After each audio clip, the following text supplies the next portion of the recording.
Ini ada Adabul Muta'alim, kebetulan saya kaji itu An-Naur Robek, karena itu cara saya memarahi Mahatali di sini nanti. Marahi itu bagus, karena kadang-kadang ilmu harus disampaikan dengan marah, tapi tidak emosi. Sayyid Zabidi ketika memaknai sholawat itu luar biasa. Sampean bisa ngecek di Fadhailus Sholawat ala Rasulillah sallallahu alaihi wasallam. Itu kalau ngendikan itu wah luar biasa. Nabi itu jadi nabi setelah Isa bin Maryam yang dituhankan. Kita tahu Isa itu solehnya Masya Allah, gak punya istri, gak punya anak, gak punya harta, gak punya apa-apa. Dan kalau dipisai orang ya tidak balas, ditabok kanan dikasih kiri, pokoknya terlalu sempurna sampai dianggap anak Tuhan. Nabi itu jadi nabi itu setelah Nabi Isa. Nabi yang begitu dimuliakan sampai dianggap sebagai anak. Sehingga Nabi itu ada traumanya. Saking traumanya Nabi itu kalau dahar itu di depan umum dan duduknya agak kurang piyai. Sehingga kalau ada orang lewat yang belum iman bilang, hadar rajul alladzi yas'umu annahu nabiyyun ya'kulu kama ya'kulul abdu. Ini tahu orang yang mengira dirinya nabi, tapi kalau makan tidak priayi. Seperti makan gaya makannya budak. Tapi Nabi dengan rileks ngendikan wa ayu abdin a'badu minhu. Siapa budak yang lebih baik ketimbang keperbudakan saya? Muridan bidzalika abdullah. Beliau merasa itu sebagai hamba Allah. Tapi apa yang terjadi? Itu perlawanan Nabi terhadap status bahwa seorang nabi itu Tuhan. Nabi melawan terus-menerus. Sehingga ulamanya juga ikut mengatakan gitu. Di antara ciri khas Nabi apa? Al-a'rad al-basyariyah. Beliau harus punya sisi sebagai manusia. Karena itu bentuk perlawanan terhadap penuhanan Nabi. Yaitu zaman Nabi siapa? Isa. Akhirnya Nabi itu daharnya ya ibadah. Tidurnya ya ibadah. Nikahnya ya ibadah. Justru barokahnya Nabi nikah. Dua basarun. Buktinya yangkih. Beliau menikah. Beliau juga basar. Buktinya punya anak. Jadi semua yang terjadi pada Nabi itu bentuknya semuanya tauhid. Nafyul uluhiyah anil bashar dan isbatul uluhiyah hanya kepada Allah Subhanahu. Harusnya Ma'atali itu punya kualitas seperti itu. Sehingga ajmain enggak ditakriri ini saya curiga.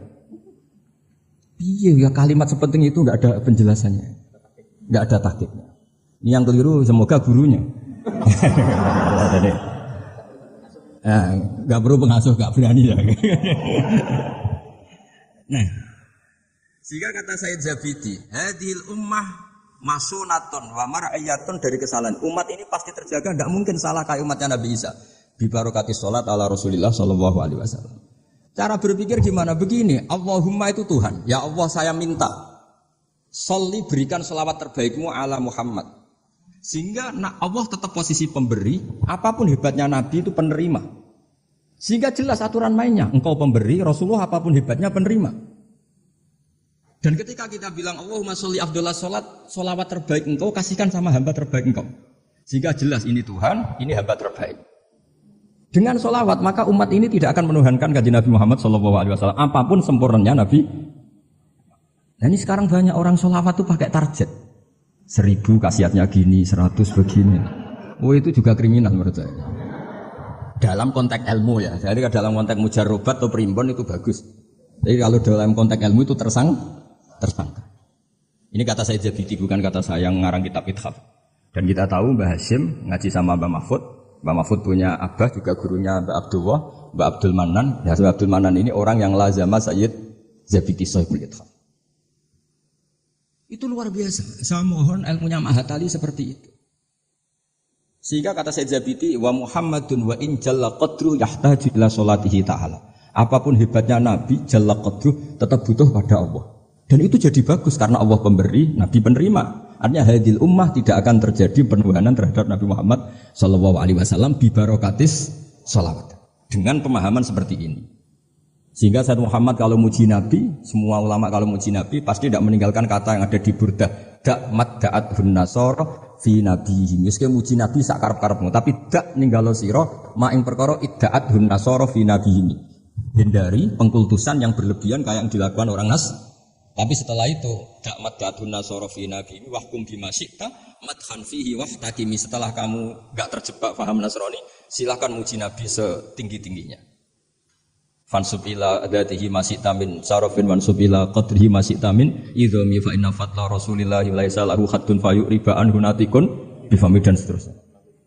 Jadi ini Mahatali, bukan mubtadiin, bukan anak-anak. Jadi saya dulu dikasih Gus Wahid itu pokoknya kitab ini pernah tak pelajari. Tapi saya senang belajar yang agak-agak tukaran. Jadi kitabnya Mbah Hasyim agak serius saya pelajari itu memang Al Jasus Antahrimin Nagus, karena saya punya yang dari Maktabah Turmusiyah sudah geger sama saya pakai Mas Kumambang itu dijadikan satu. Jadi kitab seri itu Gus Wami, seri tarungnya itu. Tapi nggak apa-apa, ini kan ilmiah jadi bagus. Dulu tuh lama kalau bentrok itu rukun, tidak kayak sekarang. Biasa debat ya lucu saja karena ilmu. Sekarang enggak. Imam Syafi'i itu ya biasa ada cocok Imam Malik. Padahal Imam Malik itu gurunya, tapi urusan apa? Urusan ilmu. Jika cerita di keluarga Termas itu paling masyhur, saya pernah ngisi acara akhir sanah di Termas itu. Mbah Hasyim itu mau ke Termas sama Mbah Dimyati, semua kentong beduk disterilkan. Karena yang datang Mbah Hasyim yang ngaramkan beduk sama kentong. Itu Mbah Hasyim senangnya bukan main, karena pondok Termas setua itu enggak pakai kentong dan beduk, berarti seideng. Setelah jagungan sama Mbah Dimyati, ternyata ada santrinya. Sampun Mbah beduk mun kula dhelikno sedanten. Saya itu kaget ya. Oh, ternyata akal-akalan itu. Saking lugunya santri pas masih jagoan sama Mbah Hasyim. Sampun kula dhelikno sedanten Mbah kentong kalian beduk mun aman. Tapi Mbah Hasyim sudah di situ. Saking lugune saking gobloke terserah lah. Dan itu dulu enggak masalah. Dulu enggak masalah. Karena penghormatan pada ilmu. Abu Hanifah itu tidak pernah kunut. Imam Syafi'i ketika sholat di masjid Abu Hanifah tidak kunut. Ikroman di hadzal madhab. Saya memuliakan madhabnya Abu Hanifah. Jadi saya mohon kualitas ilmu itu dijaga, terutama yang semacam maklumat. Kayak tadi Mbah Hasyim bilang wa ashabihi at-thayyibin ajmain. Kata ajmain itu penghormatan. Kata at-thahirin juga penghormatan. Ciri khas ahli sunnah adalah berpendapat kullu ashabi Rasulillah udulun. Semua sahabatnya Nabi itu adil. Entah Bani Umayyah sekalipun itu adil. Sehingga Imam Bukhari meriwayatkan kadang ya dari Abi Sufyan, dari Muawiyah. Dan itu Mbah Hasyim terang-terangan nyifati ashabihi at-thahirin. Ya. Jadi ini maklumat. Lagi-lagi gak ditahqiqi ini. Ya, jadi ini rekor sih. Ya sudah saya tidak tahu ini kemana. Pokoknya saya ngomong saja biar punya kegiatan.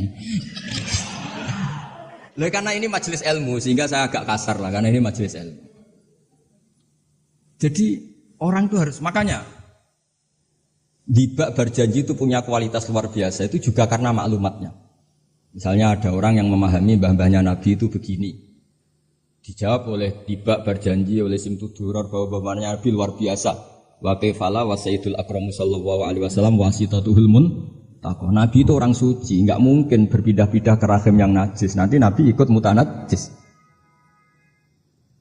Jadi walam yazalillahu subhanahu wa ta'ala yang kulun min aslabi tahirati ila arhamis tahirati sakit hatta akhrajan ya wa min baini abawaya wa huma lam yaltaqiya ala sifahin qad hafidhal ilahu karamatan li Muhammadin abahul amjada sonal ismihi tarakus sifaha falam muslim. Itu maklumat saratun saranurun nubuwati fi asari hurarihimul bahya wa badara badruhu fi jabini jaddihi Abdul Muttalibi wa ibnihi.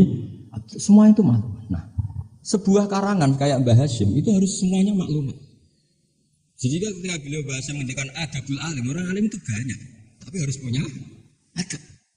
Jadi orang dulu itu kalau ngendikan kualitasnya itu luar biasa. Ya hanya sederhana sebenarnya bilang ajmain, tapi kualitasnya luar biasa.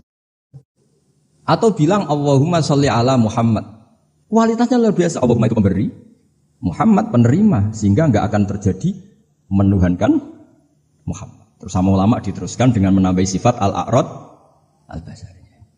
Jadi dugaan saya dan saya berkeyakinan Nabi Muhammad ketika dahar di depan umum dengan Nabi Isa yang sedang sholat itu afdol Nabi Muhammad sedang dahar. Karena dengan dahar itu ada nafsir rububiyah. Beliau memaklumatkan diri bahwa saya tidak Tuhan. Nah, ini di sini kenapa Allah muji Nabi Muhammad kadang dengan pujian yang sederhana. Wa ma arsalna qablaka minal mursalina illa innahum la ya'kuluna at-ta'ama wa yamshuna fil aswaq. Karena akluhum at-ta'am adalah maklumat bahwa beliau-beliau tidak Tuhan. Karena sampean sing mangan kan mergo lesu. Gak jelas untuk apa, atau mumpung gratis. Gak ada ibadahnya sama sekali gitu. Gak ada ibadahnya sama sekali. Tapi kalau seorang nabi dahar di depan umum itu maklumat. Makanya mal masih ibnu Maryam illa rasul qad khalas min qablihi rusul wa ummuhu siddiqah kana yakulani ta'am. Loh, orang sebesar nabi loh hanya diberi status ini doyan makan. Itu kalau ada orang alim, misalnya ada orang alim alama, Dr. Mustaqni itu suka makan, itu kan tidak madeh. Tapi kalau seorang nabi itu madeh, karena dengan makan itu sama dengan nafyur rububiyah. Jika Nabi Isa disifati Allah, kana yakulanit. Nah ini cerita-cerita jaga kualitas apa? Ilmu. Ma'atali. Jadi ya sudah seperti saya di sini, jauh-jauh dari Rembang ke sini, ini jaga kualitas adab. Wong diutus cucunya Mbah Hasyim. Tapi tidak tahu kalau keseringan yang nyuruh yang agak dolim gak ada. Tapi saya sudah benar jaga apa? Adab. Ini ada bulik saya karena sama-sama cucu dari Bani Abdul Aziz. Tapi ini cerita. Jadi ilmu itu harus dijaga kualitasnya. Sama seperti ulama dulu bilang begini. Tafsir Jalalain misalnya. Tafsir Jalalain itu kalau ngarang sederhana, tapi kualitasnya Masya Allah. Wa yuqaddaru qabla qaulihi ta'ala iyyaka na'budu qulu. Hanya gitu dok. Tapi itu kualitasnya luar biasa. Sekarang anak-anak Matali ini enggak ngetes gurunya, anak-anak saja. Biar kalau salah pantas. Kalau guru kan enggak pantas, apalagi pengasuh, ini anak-anak saja. Iyyaka na'budu itu dawuhnya Allah apa dawuh Kanjeng Nabi? Enggak anak-anak aja disuruh jawab murid jenengan. Iyyaka na'budu itu dawuhnya Allah apa dawuh Kanjeng Nabi? Itu kalau Quran itu dawuhnya siapa? Kalau itu dawuh Allah, Nabi, Allah ngendikan itu kepada Nabi, problem enggak? Kepadamu kami menyembah. Problem enggak? Problem. Untuk menghilangkan problem itu sebetulnya sebelum iyyaka itu ada kata qulu atau qul. Muhammad, kamu harus mengatakan iyyaka na'budu. Bukan Allah langsung ngendikan kepada Nabi iyyaka na'. Kalau begitu maknanya berarti aku nyembah kue. Fatal enggak? Jadi kelihatannya hanya sederhana. Wa yuqaddaru qabla qaulihi ta'ala iyyaka na'budu qulu. Karena hanya dengan cara itu makna menjadi sah. Yaitu Nabi dilatih Allah Muhammad katakan iyyaka na'budu. Akhirnya Nabi menirukan iyyaka na'. Memang iyyaka na'budu dawuh Allah, tapi yang dilatihkan untuk Kanjeng Nabi. Jelas nih. Itu cara jaga kualitas apa? Jadi hal-hal yang kecil itu. Begitu juga koma atau fasal. Alhamdulillahilladzi anzala ala abdil kitab wa lam yaj'al lahu iwaja qayyima. Itu kalau tidak difasal dengan sakta, maka maknanya Tuhan yang tidak menjadikan Quran itu iwajan, tidak dibikin bengkok, qayyiman ya tidak dibikin. Berarti Quran itu ya agak bengkok, agak lurus. Itu fatal. Tapi kalau diberi jeda fasal atau sakta, Allah tidak menjadikan Quran sebagai yang bengkok, berhenti. Maknanya agak bengkok itu apa? Qayyimah. Nah, makanya terus ada sakta. Karena dengan sakta itu qayyimah menjadi penjelas lam yaj'al iwaja. Tapi kalau langsung maka ada tasallutul amil lam yaj'al pada iwaja. Tapi kalau dipotong itu Allah yang tidak menjadikan Quran sebagai iwaja, berhenti. Tidak iwaja itu apa? Qayyimah. Sehingga terus diharuskan ada sakta. Jadi ibarat ginilah saya sebagai kiai Anda bilang, "Cung celokno Zaid, cung aja nyeluk Zaid." Berhenti Umar. Mana jangan nyeluk Zaid, tapi panggilkan Umar. Tapi kalau jangan panggilkan Zaid, Umar Bakar, semuanya dilarang dipanggil. Nah, sehingga kamu jangan hanya mentang-mentang ngaji, pokoknya anut guru sakta. Jangan seperti itu tidak mahatali. Maksudnya sampai tahu kenapa harus terjadi apa? Sakta. Begitu seterusnya di surat Yasin. Qalu ya wailana man ba'atsana min marqadina hadza ma wa'adar rahman. Ketika orang-orang kafir bangkit dari kuburan, itu mereka tanya, "Man ba'atsana min marqadina?" Siapa sih yang bangkitkan kami? Enak-enakan mati kok ada yang bangkitkan. Nah, ini qaulu mustafhimin atau su'alu sa'ilin. Terus dijawab, "Hadza ma wa'adar rahman wa sadaqal." Ini sudah janji Allah. Nah, berhubung hadza itu qaulu mujawibin, yang pertama qaulu sa'ilin dipisah dengan sakta. Jadi sakta itu tidak main-main, memang satu keharusan. Kalau dibaca langsung ya, "Man ba'atsana min marqadina hadza," berarti siapa yang bangkitkan kami, yang bangkitkan Allah. Ngomong-ngomong dewe, dijawab-jawab dewe. Itu gak mahatali. Jadi kualitas ilmu itu dijaga sampai sedemikian rupa. Nah, makanya saya baca An-Naur Roba itu luar biasa ketika Mbah Hasyim memberi warning, ilmu itu dijaga kualitasnya. Per item, per huruf. Karena kualitasnya ilmu ya di situ itu. Ya saya ulang lagi, kualitasnya ilmu di situ. Sama-sama mengatakan ajmain. Tapi kalau mengatakan orang sekali Said Muhammad, sekali Mbah Hasyim, sekali Mbah Mun, Mbah Karim, Mbah Maksum Ali itu maklumat. Iki lho cung ahli sunnah. Ciri khasnya apa? Ikramu jami'is sahabat. Ketika Mbah Hasyim menyebut wa ala alihi at-thayyibin, beliau jelas di konon ahli sunnah wal jamaah wa nukrimu ahlal. Jadi ya bikin muqaddimah sekaligus maklum. Nah ini yang mungkin orang terus nganggap itu monoton. Ini yang kita sayangkan. Sebenarnya kalimat-kalimat itu kalimat maklumat atau kalimat jati apa? Dan seterusnya dan seterusnya. Ini yang terakhir. Ini kan alhamdulillah ada pelaturan di atas jam 9 nggak boleh. Jadi ini melanggarnya jangan lama-lama nanti. Bebas melanggar. Saya mohon sekali kualitas ilmu itu dijaga. Nah, terus tentang penulisan Gus Isom, saya alhamdulillah pernah ketemu beliau ketika saya dulu makili Pondok Anwar di Pondok Lirboyo. Pas itu Gus Isom sudah senior di Lirboyo. Jadi saya pernah ketemu Gus Isom Habib di Lirboyo. Jadi tahu betul lah saya beliau orang alim dan ceria dan sangat suka mendokumenter. Termasuk dokumen itu pernah naskah itu ditemukan di Rembang. Karena dulu teman-temannya Mbah Hasyim itu banyak yang di Rembang. Mungkin Gus Hakim suatu saat juga harus melihat naskah beliau yang ada di buyut saya. Saya punya buyut kandung namanya Kiai Fauzan. Itu dulu teman dekatnya Mbah Hasyim. Itu ada tulisan-tulisan tangannya siapa? Mbah Hasyim. Jadi buyut saya di Lasem itu namanya Mbak Idrus. Idrus itu bin Umar. Ini yang Umar bin Arabi sama dengan nasabnya Kiai Hamid Pasuruan. Mbak Umar ini punya istri namanya Maimunah. Ini binti Abdul Aziz.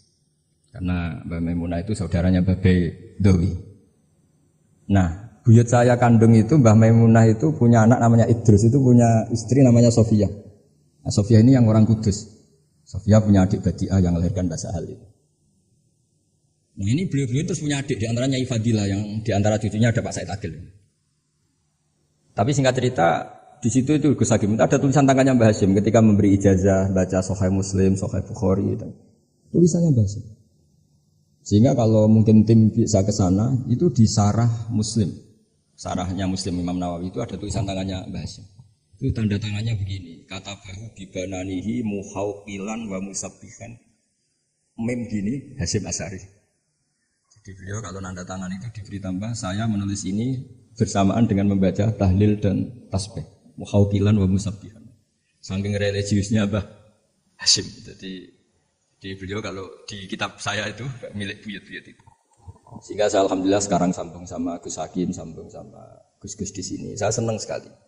Kalau ngeritik itu tidak ngeritik, tadi yang ngomong saja supaya karena tadi Mbah Hasyim ngaji sama Mbah Mahfud, maksudnya di antara gurunya Mbah Mahfud selain Syekhona Khalil dan Syekhona Khalil di akhir hayati ketika Mbah Hasyim baca Bukhari, beliau datang ke sini, kila istafada minhu sebagai bentuk pengakuan kalau Mbah Hasyim adalah tokoh yang luar biasa. Sehingga hadara majlisahu syekhuhu.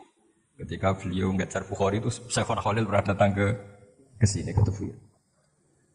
Nah, saya berharap kualitas ilmu itu seperti itu. Baca sholawat itu adalah bentuk penghormatan kita kepada Rasulullah SAW bahwa beliau mendapat sholawat terbaik dari Tuhan yang Maha Esa. Tapi sekaligus maklumat kita tidak akan kecelakaan kayak yang dialami orang apa? Nasrani. Karena jelas Allah pemberi, Nabi penerima. Apalagi ditambahi abdika wa rasulika, tambah maklumat bahwa apapun hebatnya Nabi ada tetap abdu. Sehingga sifat terbaik Nabi apa? Abdu. Sehingga ketika peristiwa Mi'raj sedahsyat itu Allah nyifati subhanalladzi asra bi abdihi. Nah, dengan cara-cara seperti itu kita menjaga kualitas ilmu. Tapi kalau kita tidak mengingatkan itu ya dikira itu lafaz yang monoton, yang copy paste, yang klise, yang biasa. Maka ini sebelum saya ngakhiri ini saya baca yang An-Na'u. Ini kitab saya yang beda sama halamannya mungkin sama jenengan, tapi tidak apa-apa lah. Apa? Enggak, yang anak-anak kan punyanya yang ini. Anak-anak punyanya yang apa? Yang dimiliki anak-anak? Oh, ya kalau yang di cetakan Irsadusari itu halaman 46, tapi kalau yang di cetakan ini pokoknya ikutnya An-Na'ur Rabi'. Tidak supaya ngerti betapa Mbah Hasyim ingin santri-santrinya itu detail.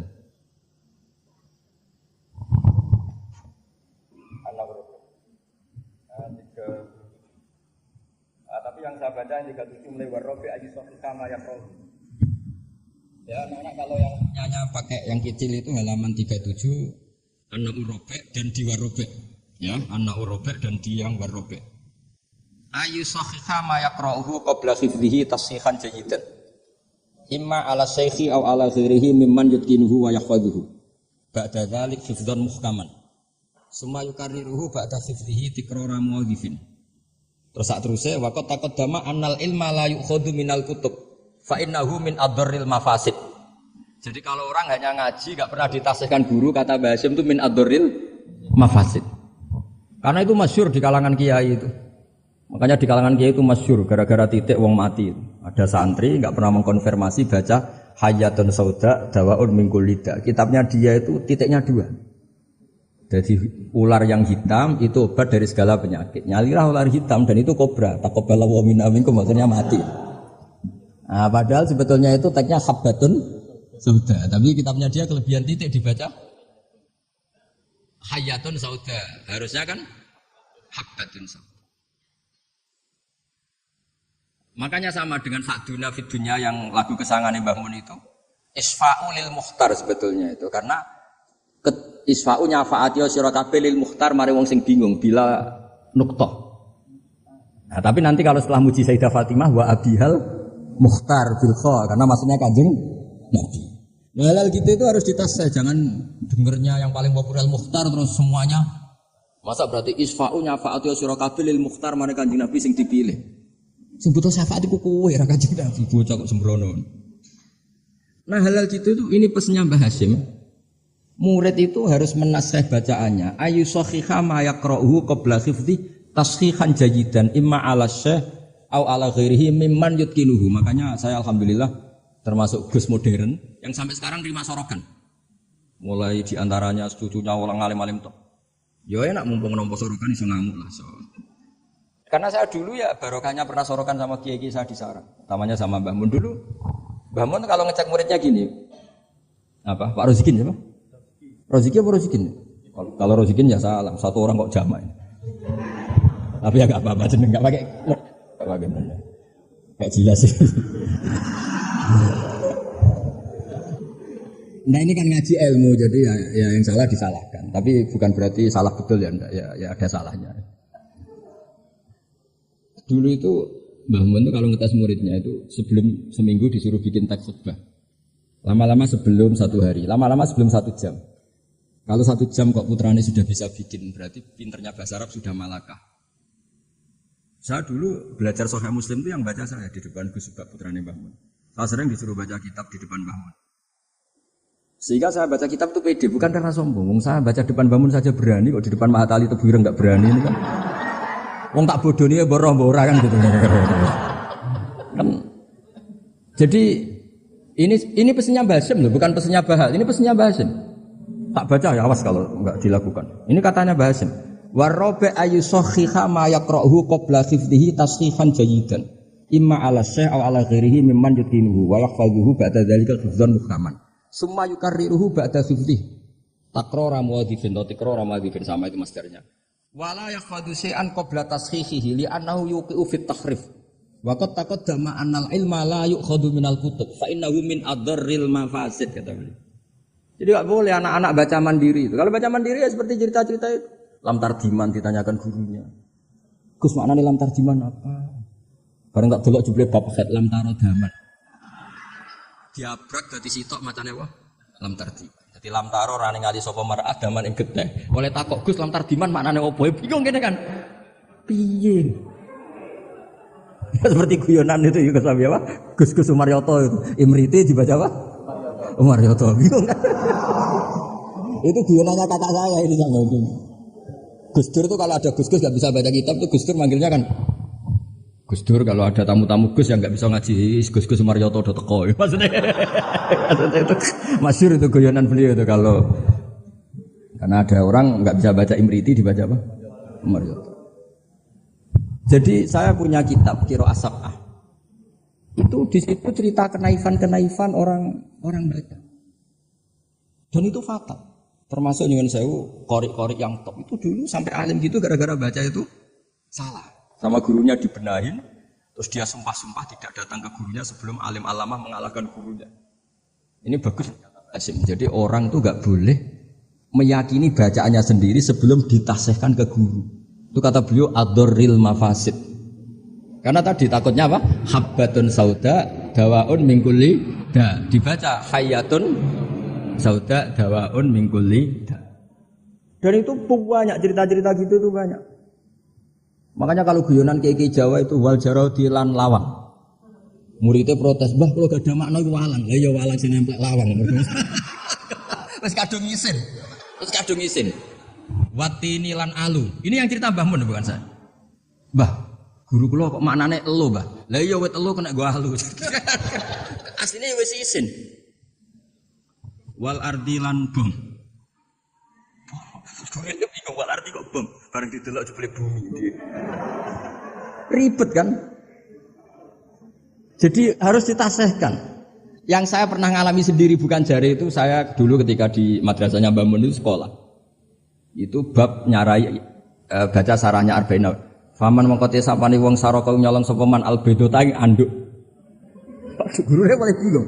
Tuh mosok beda maknane anduk. Jebule endok tulisannya kan. Karena tulisannya sama.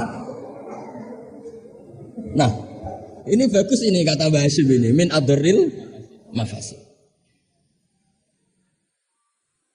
Nah, termasuk asal-usul di karangnya Nahwu juga karena itu. Ada orang Arabi, kila datang ke Sayyidina Umar, wakila datang ke Sayyidina Ali. Si jelas Arabi tadi bilang gini, "Ya Umar, ya Amirul Mukminin, kalau Allah saja enggak ngurusi Rasulnya, apalagi saya." Terus lima ada kenapa? Terus dia baca Inna wa bari'um minal musyrikina wa rasuli. Dia baca dengan apa? Jer. Berarti Allah tidak ngurus orang musyrik, juga enggak ngurus Rasulnya. Terus masyhur Sayyidina Ali ngutus Abdul Aswad Ad-Du'ali, kila Yahya bin Ya'mar disuruh ngarang bab ataf. Jadi pertama Nahwu dikarang itu bab ataf. Nah, ternyata Abdul Aswad Ad-Du'ali juga punya trauma. Sebenarnya kan bacanya wa rasuluh menjadi istinaf. Inna wa bari'un minal musyrikin wa rasuluhu bari'un aidon. Nah, Imam Abdul Aswad Ad-Du'ali juga punya trauma. Putrinya itu yang masih muda, masih anak-anak. Ketika mengagumi perbintangan bilang ma ahsanus samai. Terus Abdul Aswad Ad-Du'ali jawab ya nujumuha. Karena dengan dibaca seperti itu maknanya menjadi pertanyaan, langit itu yang baik apanya, Bah? Ya nujumuha. Allah innama ajibtu min husniha sa'il ka'bah. Langit begitu baik. Mestinya bacanya ma ahsanas sama. Aduh begitu indah. Tapi dia bacanya ma ahsanus samai. Jadi artinya kalau bacaan enggak benar itu ya tadi min aturil mafas. Jadi ini pesannya Mbah Hasyim. Jadi kata beliau apa ini waqat taqaddama annal ilma la yukhadhu minal kutub fa innahu min adril mafasid. Makanya nyuwun sewu sampai ada aliran wahdatil wujud, ada aliran-aliran menyimpang. Kadang takbirnya ya ada di Ihya, di Futuhat Makkiyahnya Ibnul Arabi. Tapi mereka baca tanpa guru sehingga ditakwil dengan khayalnya sendiri. Makanya man ta'allama bila sayyidin fa sayfuhu syaitan. Jadi Mahatali sini harus ekstrim. Jangan main-main. Ini fatwanya Mbah Hasyim menyebut min adril mafasid. Bayangkan kalau gurunya min ba'dil mafasid. Wah, itu kan malah fatal lagi kan? Minal fasid, akhoda minal fasid, wa akhoda minal fasid. Nah, dikira induannya juga. Pas, makanya kembali tadi, statusnya Mbah itu terserah anak cucunya. Terus saya pernah, Gus Hakim itu pernah saya di Palestina, Pak Israel, ya, terserah istilahnya. Ke makamnya Nabi Dawud itu nangis. Karena mereka bilang King David dan dikemuli bendera Israel. Ya coba misalnya tidak ada Quran, kita tidak punya Quran, pasti bilang Nabi Dawud itu Yahudi dengan atribut seperti itu. Ya dengan atribut seperti itu. Makanya Nabi Ibrahim itu luar biasa karena beliau di cucu Nabi Muhammad SAW yang dapat Quran yang membebaskan Ibrahim dari tujuan Yahudiyah maupun Nasraniyah. Terus diumumkan maka anak Ibrahim Yahudiyah wala Nasraniyah. Ya kenapa sampai ada ayat itu? Karena Nabi Ibrahim itu dikelola mereka. Berarti disetatuskan oleh mereka dan mereka itu Yahudi. Artinya nasib anak cucu, nasibnya Mbah sudah meninggal terserah anak cucunya. Misalnya nyuwun sewu lho. Mbah saya itu misalnya orang alim. Wong alim biasanya kan rodok keramat. Biasanya terus tanah ya. Memang buyut saya tanah ya. Mbah Hasyim juga tanahnya banyak. Mbah Wahab juga tanahnya banyak. Terus anak putune ora iso ngaji, orang anggap iku barokatul ilmi, dhisik mbahku iku donyan. Mulane warisane akeh. Ribet gak kira-kira? Ya dia tidak punya ilmu, mau apa coba? Mbahku dhisik wedonyan kerja keras, buktine warisane. Akeh yo ana sapi, ana pitik. Berarti mbahku penggemar pitik. Ribet. Tapi nak ngaji, mbahku seneng pitik, mbahku suarane pitik ku tasbih. Mbahku seneng sapi, sapi ku anak. Wiling-wiling nek mati. Mbah Mun nganti sepuh itu masih punya wedhus sing rumah itu kanca kula nganti sepuh wedhus kata. Mergo mamin nabiyin illa waqatru al-ghanam, ndak ada nabi kecuali. Nah, artinya apa? Nak misalnya anak puture ngalim, kan mesti dapet ilmu. Jebule abah ku seneng wedhus. Jadi gara-gara alim ini kan mesti macane nganggo ilmune. Wah, bahasa mau main pinggir pabrik gula. Jadi cara berpikir ekonomis. Golek daerah, ya ribet. Lah kok bahasa modok Mekah jare, bahasa seneng plesir. Buktine taune Mekah. Ribet. Mbah kerja ning Bin Laden. Wah, ribet. Jadi mbah iku nasibe gantung. Nah, ini melani Gus Isom luar biasa. Beliau ya tadi seperti kata tadi nulis terus diurip-urip meneh. Dong jelas ya. Wong ini nyamuk sinten ya ora jelas, pokoke ngomong ngono ae sus. Kowe salah paham karepmu ora karepmu pokoke niki ikhlas wonten mawon pokoke. Mboten maksud kula niki kula darane Gus Hakim dikek hak ngamuk dadi ya sudah. Ngamuk itu butuh majelis. Jadi ya memang seperti itu. Coba nyuwun sewu beberapa orang top. Itu kan yaminna. Orang tahu semua lah, Sarah itu istrinya Nabi Ibrahim. Itu sak dhuwure bunyai, zaujatun Nabi. Tapi sing wani nganggo jeneng Sarah itu rata-rata wong non muslim. Akhirnya seakan-akan Sarah itu figur yang non. Gue sekali-kali neng-neng itu anake jeneng Sarah. Ben bunyai Sarah. Sing mulang kitab Sarah. Ikuti kata bunyai. Daniel yo Nabi, gara-gara yang pakai mereka seakan-akan ya kubu. Mereka boleh sekali-kali Gus-Gus jenenge Daniel, Yusua, Yasa. Jadi status itu karek anak putu. Jadi ini cerita makanya kama tasyarrafa atau kama takarrama bi Muhammadin Adnan. Jadi Sayyid Adnan itu mulya gara-gara dia putu sing jenenge Kanjeng Muhammad sallallahu alaihi wasallam. Sehingga orang nyari-nyari Muhammad kok iso top ngono kok anake sapa sih, bae sapa sih buyute sapa. Sama orang kayak Mbah Hasyim itu dicari-cari Mbah Hasyim itu turunan mana sih kok sampai stop itu. Hanya diketahui Hasyim bin Asy'ari bin Waqid bin Anu Sarwan bin Syabat sampai Mbah Sambu dan sebagainya. Itu versi catatan yang di dokumen Nasem. Jadi kalau versi di dokumen Nasem itu kalau nggak salah itu Mbah Hasyim bin Asy'ari ya, bin Waqid bin Anu Sarwan bin Abdul Azim bin Mbah Sambu kalau di dokumen. Kalau saya tidak tahu dokumen yang di sini. Atau sama-sama tidak tahu ya tidak tahu saya pokoknya ribet kan ini kan. Tapi ini cerita ya. Jadi makanya ketika saya diminta saya supaya hafal Quran itu bapak saya itu kalau ngendikan tuh sederhana. Kowe iku nek iso hafal Quran, aku babahmu hafal Quran. Nek ora hafal Quran, anakmu luwih di alasan gak hafal Quran. Jadi misalnya saya cucu Basim kok gak ngalim, anak pirang ngalim mesti enak, bapak yo ora alim. Gampang. Jadi terus bikin generasi. Misalnya saya ada hafal Quran kan anakku gampang. Hafal Quran niru bapak. Keren. Jadi walhasil nasibnya mbah ini karya anak. Makanya masyhur banyak ulama yang enggak dikholi bahkan mengharamkan khol karena anak cucunya enggak yang berpendapat disyariatkannya apa? Khol. Nah, itu. Jadi menurut saya peristiwa Nabi Ibrahim itu peringatan ke kita maka anak Ibrahimu Yahudiyah. Masa seorang nabi kok terlintas itu Yahudi kan enggak mungkin. Tapi masalahnya ada namanya Yakub, itu nama lainnya Israel. Sebenarnya Nabi Yakub juga ada Israel dengan makna Zionis ya enggak. Tapi tahu-tahu ada sebuah sistem yang seakan-akan seperti itu. Akhirnya Allah membuat tabri'ah maklumat bahwa Ibrahim disebegitukan itu tidak benar. Karena tadi sejarah orang yang meninggal terserah yang hidup. Ya, ngoten mawon. Assalamualaikum.